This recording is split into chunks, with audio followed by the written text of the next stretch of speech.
Hello, and welcome back to the Credit Repair Show with your host, the Credit Doctor, Angelo McCutcheon, coming to you with another quick video on the credit repair process. Now, today's topic, we're going to be talking about 8 questions you should ask a debt collector when they're trying to collect a debt from you. Now, we're going to explain exactly what that means.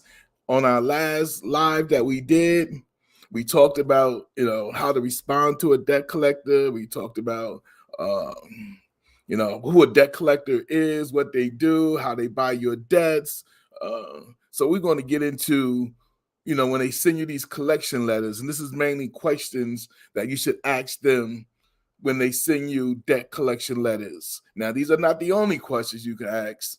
There are other questions, but these are my top 8 questions that I typically will ask on behalf of our clients, or have our clients ask a debt collector when they're trying to collect on a debt. All right. So as you come on into the room, TikTok, YouTube, Facebook Live, make sure you hit the like button, hit the hearts, hit the share it. Make sure you share this information to your friends, whether you're watching this as a replay or you're watching it live. Hit the live button, hit the like button, hit the share button, hit the thumbs up, give me some hearts. You know how we do. If you believe this information is good and is meaningful and it can help you, then we want you to support it right off the bat. Now, of course, for those of you who do not know me, because we get different people coming on TikTok in different areas, my name is Angelo McCutcheon. I am the founder of the Faithful Credit Group, LLC. We have been helping people repair their credit for over 15 years. We have helped hundreds, if not thousands of people clean up their credit over the years, giving them an understanding that they do not have to live with bad credit, that there is something you can do about it. You just have to have the knowledge and you have to have the information. And in having the knowledge and information, you then have to apply it. And of course, all the information that I give you guys is not legal advice. I'm not an attorney or anything like that. I don't play one on Facebook, TikTok, or YouTube. All the information I give you is for entertainment purposes only. And if you use it and you follow up and do even more study on the topics that I do, I believe it can help you improve your credit. Now, I know for a certainty that the number that came out a few years ago said that 60% of all Americans live with bad credit. That's credit scores of 650 and below. So we're going to try to help you understand this process, educate you on how to repair your credit. And keep in mind, I say this all the time, fixing your credit is not, matter of fact, I'm going to do a whole live on the credit repair process. I'm going to do a whole live on the credit repair process. But fixing your credit is not an overnight fix. You didn't mess it up overnight, and you're not going to fix it overnight. Even if you hire a credit repair company, if they do it the right way, you're not going to get fixed overnight. Forget about it. It's just not going to happen. So forget about trying to get it fixed overnight. Just work on getting it fixed, getting it repaired, getting those negative items that are inaccurate, incomplete, or unverifiable off your credit report. That's the goal. Get those negative items off your credit report. That is the goal. Now, with that in mind, of course, if anyone wants to reach out to me, have any questions, you can inbox me, you can email me. You can always find my contact information in the descriptions of these videos, or you can go to my profile or inbox me if you're on Facebook or YouTube, and know that we can do our best to help you out in cleaning up your credit. All right. But until then, let us give you the free information. So hit the like button, hit the share button. Let's get some likes going and let's make this happen. All right. So 8 questions you should ask a debt collector when they're trying to collect a debt from you, when they send you a collection letter.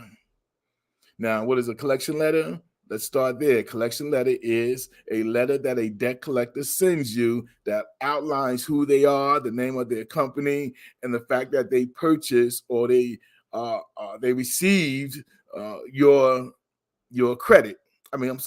They received your account that you had with the original creditor. All right. And it outlines what you owe. It outlines any interest and fees. It's going to tell you, again, this is what we kind of talked about yesterday. It's going to tell you you have 30 days to dispute this information. If you dispute it, then we will get you to documentations that you need, which tells me right off the back that they don't even have the documentations, right? When they first contact you, they don't have all the documentations, right? So, and it's going to tell you that any information that we try to collect, it's going to be used for the purpose of collecting this debt. Any information we get. No, I'm not trying to explain how to pay bills. No, I'm explaining how to deal with debt collectors when they come after you, for a bill, for debts, and in particular when they send you debt collection letters, right? Debt collection letters. Right now, I'm not one of the type that says you should never pay a debt collector. I don't say that. I don't say, there's a lot of people out there saying never ever pay a debt collector, never that, and don't explain why they're saying it, right? So what I'm just trying to tell you is that if you are in possession of a debt collection letter, you have some protection. The Fair Credit Reporting Act and the Fair Debt Collection Practices Act, those two laws let you know what creditors can do and what they can't do, what debt collectors can do and what they can't do, right? Those laws govern even what you can do and what you can't do when it comes to that credit in the credit industry. And one of the biggest things that people don't realize is that even when the government kind of did a study on this industry, they found out that over 70% of people have errors on their credit report. Over 70% of people have errors on their credit report. And you have people say, oh, just pay the bill, just pay the debt, just pay the debt. It's on there. You created it, just pay the debt. Yeah, absolutely. If you created debt, you should pay it. But don't pay anything that you don't have to pay. So if you owe $5,000 and they try to charge you $5,200, no, you don't have to pay $5,200 just because it's on your credit report. No, you have the right to dispute that.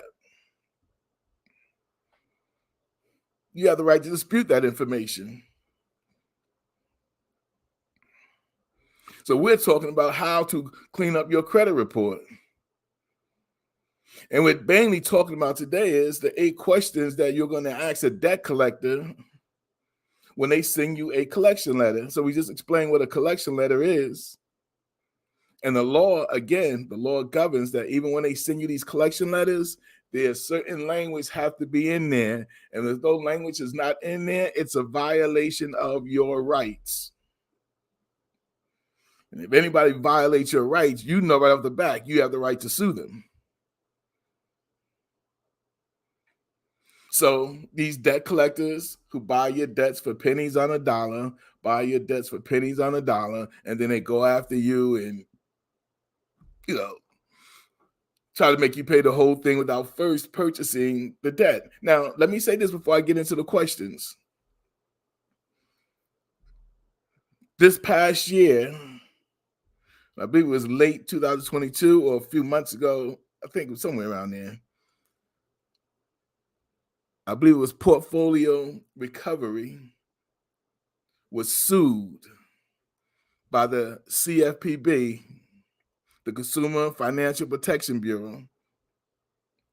And they sued Portfolio Recovery. And most of you guys gals may know what Portfolio Recovery is, one of the biggest debt collection companies out there, always trying to sue folks for debts. But they got sued and have to pay millions of dollars because they was trying to collect debts that they did not verify. When the consumer asked them to verify the debt, they would not verify the debt. And instead, they would just go out and try to sue them. And so the Consumer Financial, many people complained about that. The government jumped in, looked into it, and ended up suing Portfolio Recovery.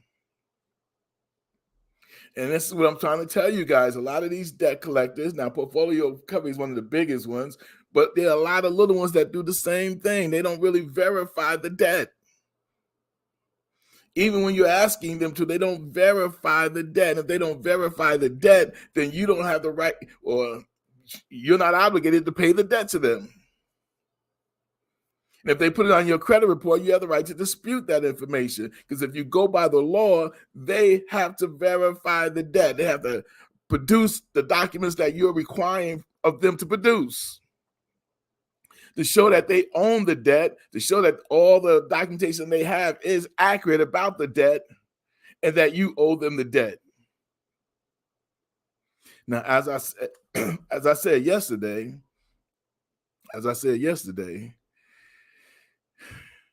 here's the secret sauce. And this I got from a former debt collector years ago. And it still applies today. When debt collectors buy your debt or buys debt from a creditor, let's say Capital One, Discover, Wells Fargo, you name them, Trust, whatever the creditor is. When they purchase your debt, the creditor in the packet that they give them about your debt, let them know that they do not swear. Maybe I don't know if I'm using the right word, but they will not guarantee to the person buying your debt that all the information that they're receiving is accurate information. Let me say that again. And thanks for the likes. Let me say that again. When debt collectors purchase your debt, usually they buy them by the bulk or whatever. But when they purchase your debt, the original creditor, be it Capital One, Wells Fargo, Discover, American Express, no matter who it is, but when they purchase your debt from them, the original creditor lets them know that they do not explicitly guarantee that all the information about your account is accurate. They let them know that.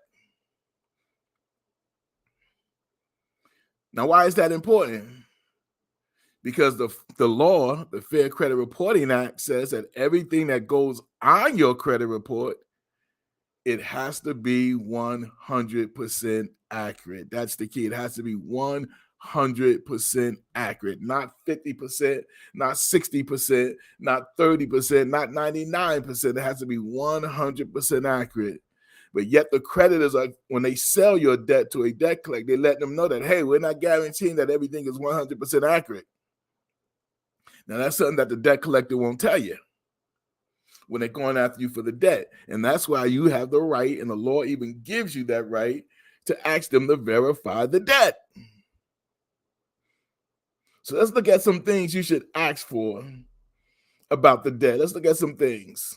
Number one, when they send you that collection letter and they say, hey, you have 30 days to respond to this letter. And if you respond to it, which is known as a debt validation letter, we'll give you all the documents to produce the debt. So here's some things you should ask for. Number one, you want to ask what the date this alleged debt became payable. What was the alleged date that this debt became payable, right? Because if you have the information, you're going to know this. Number two, what was the original delinquency date? When was the last time the consumer stopped paying on this? What was the first time they stopped paying on this? That should be in the package that you receive from the debt collector. We need to know that. Number three, show me the agreement that states your authority to collect on this alleged debt in my state. Basically, show me that you have license to collect debt in my state. Why is that important? Because many states in this country, many states have laws on the book that say the debt collector have to be licensed or bonded to collect debt in certain states. Your state might be one of them, may not be one of them. That is something you can definitely just do Google and look up. But that's a question you should ask them. Show me the agreement that states your authority to collect this alleged debt in my state. The next one, number 4, I believe. What was the verification or show me that this debt was assigned or sold to you? That's a better way to put it. Show me any documentation that this debt was assigned to you.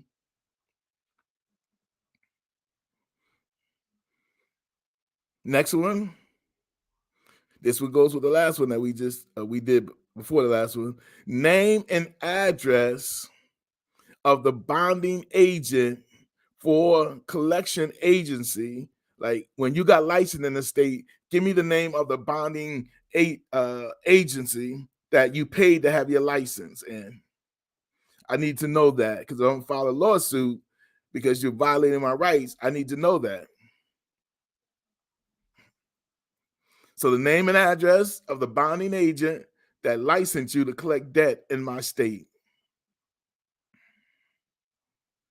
The next one, provide me documentation that this debt is not time barred in my state. Now, that's the word time barred. Anyone knows what that word time barred means? Time barred. I'll take a drink while I'll see if anybody responds to that.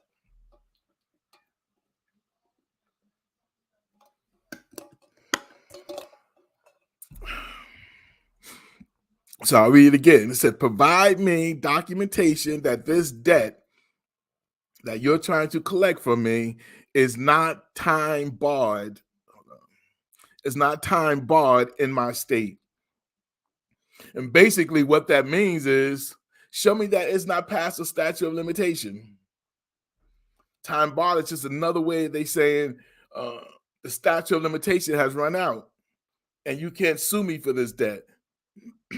You can ask for it, but you can't sue me for this debt. You have no legal means now to collect this debt. And if you have no legal means to collect this debt, then I'm not going to pay you. Now, when it comes to statute of limitation, how long before a person can sue you for a debt, every state is different. Every state is different. Some states say 10 years, some say 3 years, some say 5, some say 6, some say 4. You got to know what is the statute of limitation in your state when it comes to written contracts and when it comes to open-end contracts, right? Which considers credit cards, things like that, card payments, mortgages, right? What is the statute of limitation? Because once it runs out, you can no longer sue me for this debt. So you have no legal means of collecting this debt.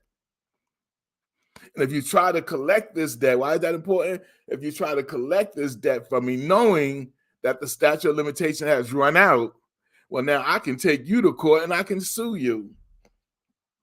And I can get up to $1,000 just because you violated my rights when you knowingly know that this debt was past the statute of limitation in my state.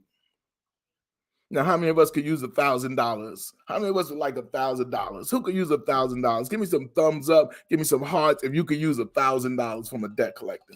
If you would like a debt collector to pay you $1,000.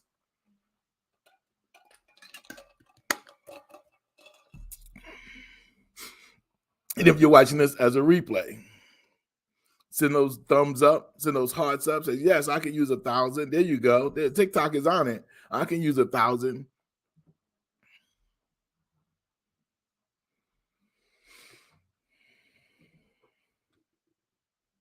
Hey, listen, we got 93 people here on TikTok. We have 91 likes. We should be at least 500 likes with 79 people in the room. We should be at least 500 likes. Let's get those likes up. I know you guys can benefit from this information.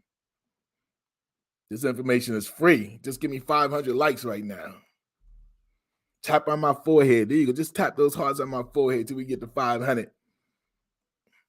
Okay, so let's keep going. The next one. So again, the number 6 was provide me documentation that this debt is not time barred in my state.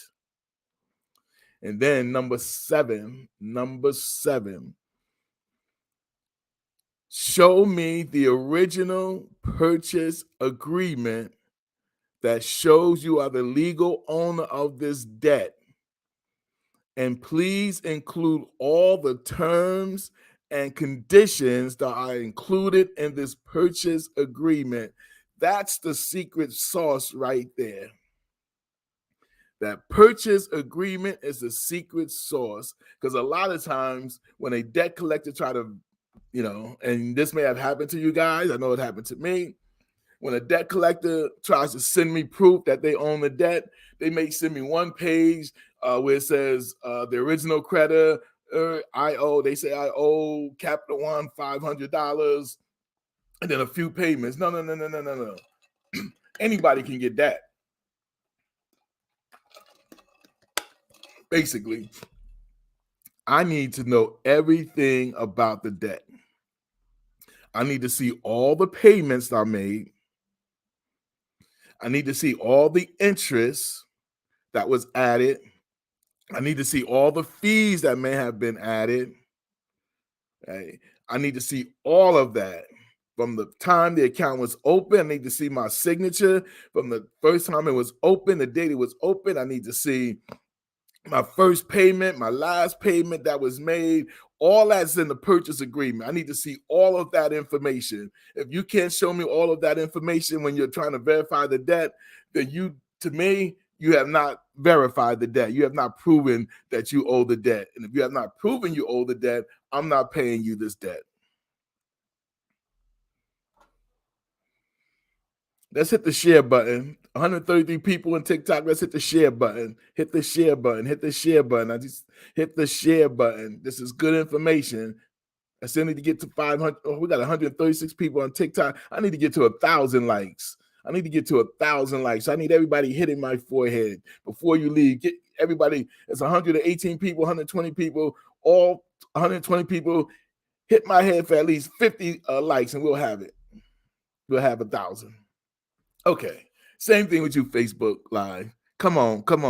Hit the share button, hit the like buttons. YouTube, hit that share button, hit the like button. Make sure you guys follow me so whenever I go live, you will get this information. You will get the notification and you will get the information. All right. I also have a podcast. That's called the Credit Repair Show with your host, Angelo McCutcheon. You can find it on iTunes, Spotify.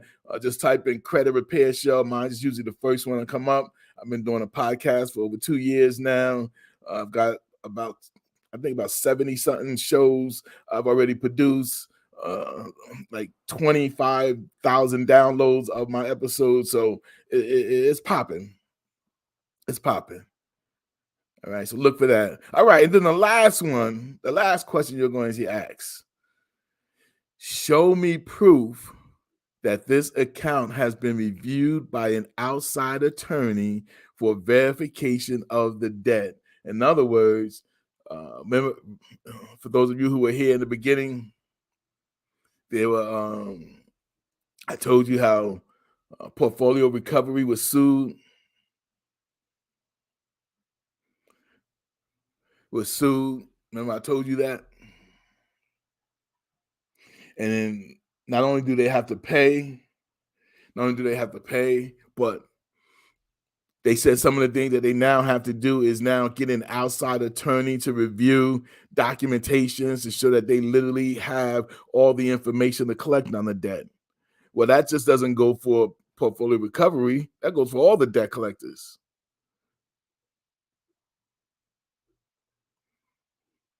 Show me proof that this account has been reviewed by an outside attorney for verification of debt. So everything you're going to show me. Hey, V Strong 265. How you doing, V Strong 265? Haven't seen you on my life. Well, I haven't been out here in a minute. All right. So everything you're asking them to show you, they need to show an outside attorney so an attorney can prove that, okay, you do have verification of the debt. And if you had that shown to them, then show it to me. That's all. So these 8 questions, like there are other questions you can ask, but these 8 questions, when it comes to a debt collector sending you a collection letter, you should ask them when you reply to them in letter. So I'm gonna go down the list just real quick. There are 8 questions to ask a debt collector when they send you a collection letter and you respond with a letter back to them. You're gonna ask them for the agreement that states your authority to collect on this alleged debt in my state. Show me that you're licensed. 2, the original purchase agreement that shows you are the legal owner of this debt. And please include all the terms and conditions that are included in this purchase agreement. Number 3, the date that this alleged debt became payable. Number 4, what was the original delinquency date? Number 5, verification that this debt was assigned or sold to you. Number 6, name and address of the bonding agent for a collection agency, right? That's important because if you have to be licensed in my state, I got to know who licensed you. Show me that you literally were licensed. Don't just tell me, yeah, I am licensed. Well, who's the bonding agent that licensed you? Give me that information because you need to prove that you own this debt and you're coming after me for this debt. So, I have some things I need from you. Number 7, provide me documentation that this debt is not time barred in my state or is not past the statute of limitation in my state, whereas you can sue me for this debt. Show me it's not past that time. And number 8, proof that this account has been reviewed by an outside attorney for verification of the debt as outlined by the Consumer Financial Protection Bureau. There you go. 8 reasons, 8 questions to ask a debt collector. And again, this is your boy, it's your friend, it's the credit doctor, Angelo McCutcheon. I want to thank you guys for tuning in. We're giving you about 30 minutes of our time. Hope this information helps you. You're interested and know more about what our company does and how we help people repair their credit. You can reach out to us, contact us. We can go over any questions that you may have in terms of your credit. Until then, you guys stay blessed. Whatever you do, you guys stay blessed. What's even more important is that you guys are a blessing